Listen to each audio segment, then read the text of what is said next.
Some 10,000 migrants have arrived on Spain's Canary Islands so far this year, most of them crossing from Mauritania.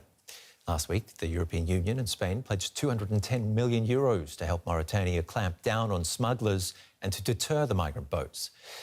The Canary Islands are a first destination for people trying to reach continental Europe. Numbers of those attempting the dangerous Atlantic crossing are soaring. So too the number of those who die. DW's Jan-Philipp Scholz reports from Las Palmas and Morgan on Gran Canaria. A small cemetery on the Canary Islands. Blank spaces stand out between the other plaques. No name, no epitaph. These are the graves of unknown African migrants. There are now so many of these that the cemetery has had to expand. Modou often comes here. He survived the crossing from Senegal, but many people he knows didn't. A good friend has been missing for 3 weeks.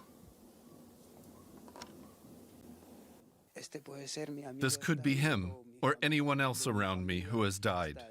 That's why I always feel incredibly sad when I'm here.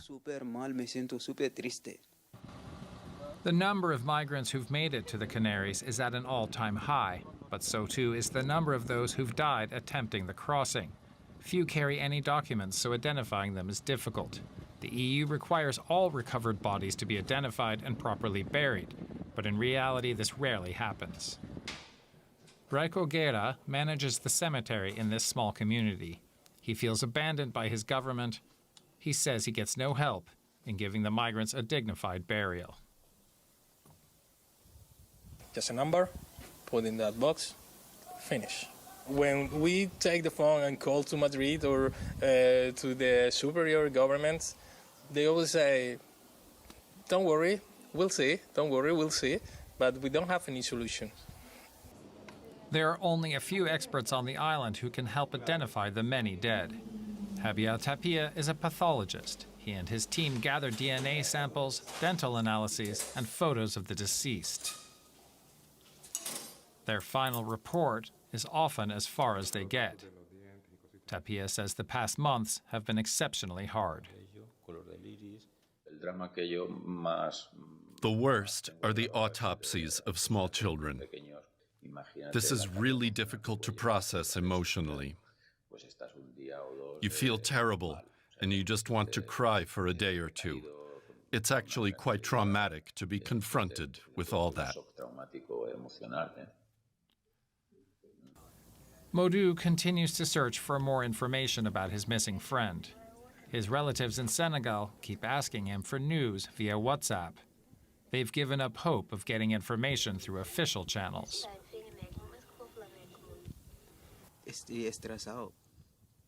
I'm at my wit's end.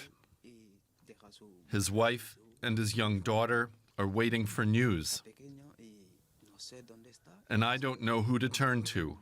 We just want to know if he's still alive or if he died. Maybe a miracle will happen, says Modou. But he knows that for all those unidentified people buried here on the island, there are many more unaccounted for, lost at sea. Over to our Brussels correspondent, Jack Parrock. Jack, tell us more about the EU's deal with Mauritania. Will it cut down the number of people attempting the deadly crossings? Yeah, well, I mean, this is how they're trying to deal with this situation, as we just saw in the reports. The European Commission President Ursula von der Leyen and the Spanish Prime Minister Pedro Sanchez went to Mauritania, which is where many of these boats are leaving to make their way to the Canary Islands.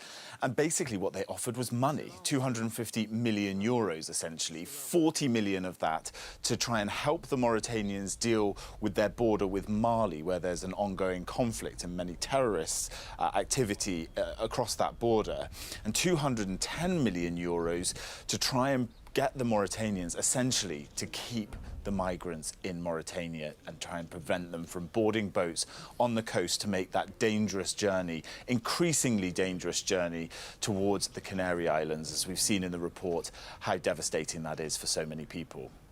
Now, it sounds logical, Brussels outsourcing responsibility for border control to other non-EU countries, or at least getting them involved, but is it realistic?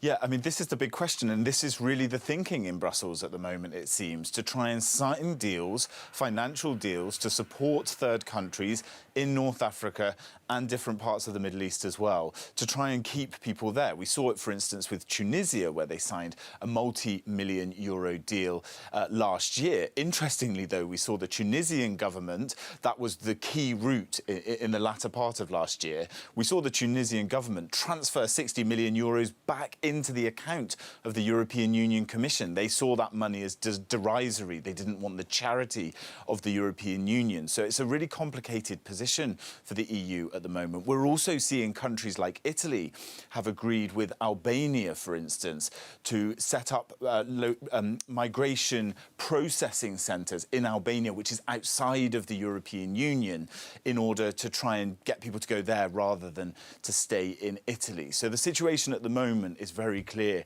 especially from EU member states, especially from frontline EU member states where people are entering. They're trying to keep the migrants outside of the EU, trying to prevent them from entering the EU's borders. The latest on that ongoing issue of migration and Europe. Jack Parrock in Brussels.